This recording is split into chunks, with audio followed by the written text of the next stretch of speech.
On the Wing, The Life of Birds from Feathers to Flight by Bruce Brooks, a companion book to the Nature series, is available in bookstores everywhere.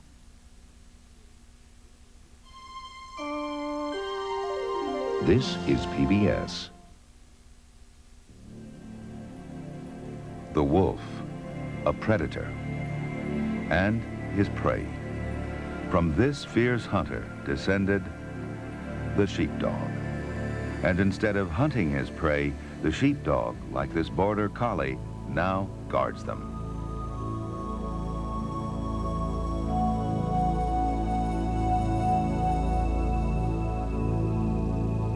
How did they ever get together? The answer is one of the great stories of all time, an ancient adversarial relationship changed by man. Sheep were once astute wild animals. People bred them to serve their purposes. So too was the dog bred to become an integral part of this world. A wolf in the fold, next time on Nature. From the Nature series, Death Trap is available in home video. Death Trap is about plants, not those that get eaten, but the ones that bite back. The plants that lure, trap, kill, and finally eat animals and insects in order to survive. You may order Death Trap on VHS video cassette for $24.95. For credit card orders, please call 1-800-451-7020. Local broadcast of Nature is made possible in part by a grant from Simon Fraser University, Vancouver, British Columbia, and in part by a grant from Anthony's Home Port Restaurants, serving fresh fish at waterfront locations in Edmonds, Des Moines, Kirkland, Everett, and Shilshaw Bay, and in part by a grant from the Hugh and Jane Ferguson Foundation. Well, because there is a certain... Bill Moyers, Joseph Campbell, and the Power of Myth, coming in March. On Valentine's Day, KCTS-9 will premiere the short drama, You're Out. This production was produced locally in collaboration with the Seattle Repertory Theater and is a part of KCTS-9's Spotlight series. The second half of Northwest Tales is a film presentation, Spirit Lake, by Seattle filmmaker Steve Martz. Without the use of dialogue, this unusual story develops to its unsettling climax. Don't miss the premiere presentation of Northwest Tales this Valentine's Day here on KCTS-9. How are polar glaciers linked to the burning sands of the Sahara Desert?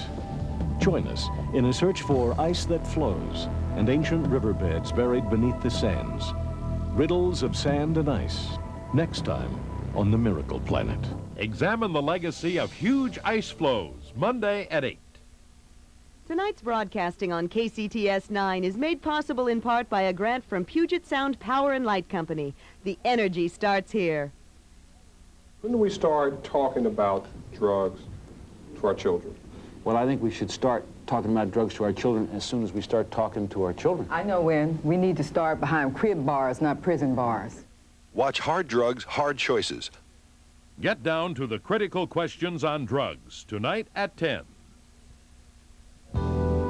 KCTS-9 would like to thank our subscribers in Vancouver, British Columbia.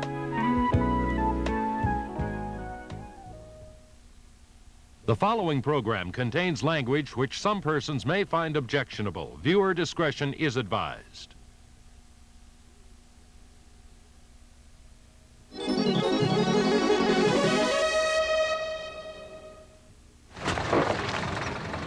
I do want to marry you. I mean it. She can't hear you. Please.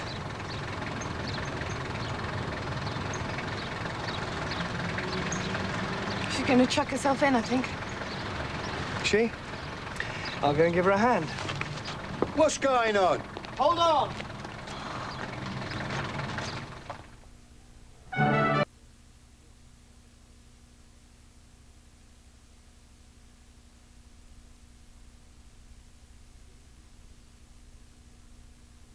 Good evening. I'm Alistair Cook. We are at the 6th episode of Frederick Raphael's After the War, which began you'll remember, during the Second World War, with the focus on two schoolboys.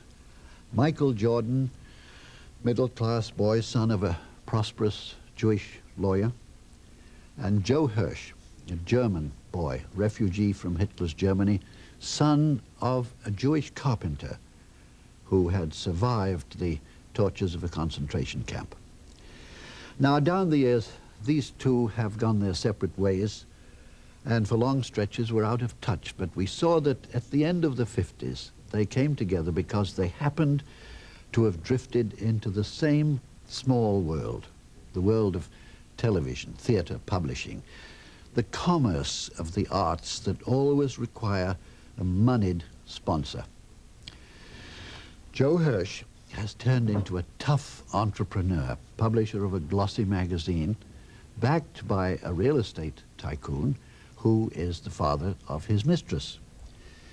Michael Jordan has had his fingers burned in the theater and has turned to directing television documentaries.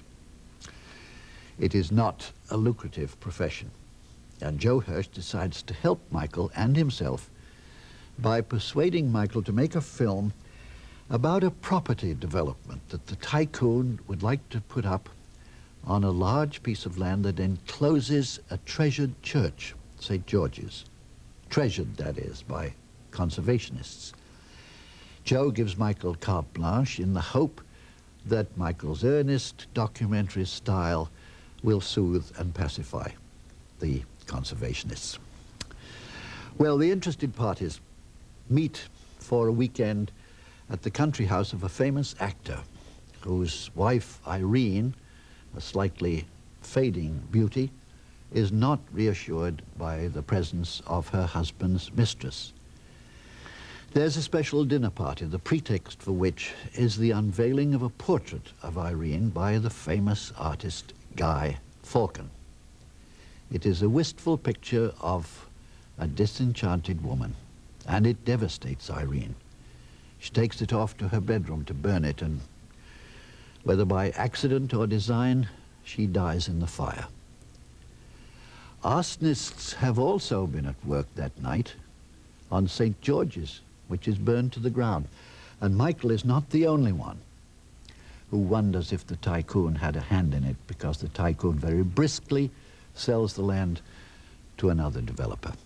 Well, we move on 2-3 years, 1963, and come in on Michael making a film about the famous artist Guy Falcon, who has been commissioned to do a stained glass window for the new St. George's. After the war, episode 6.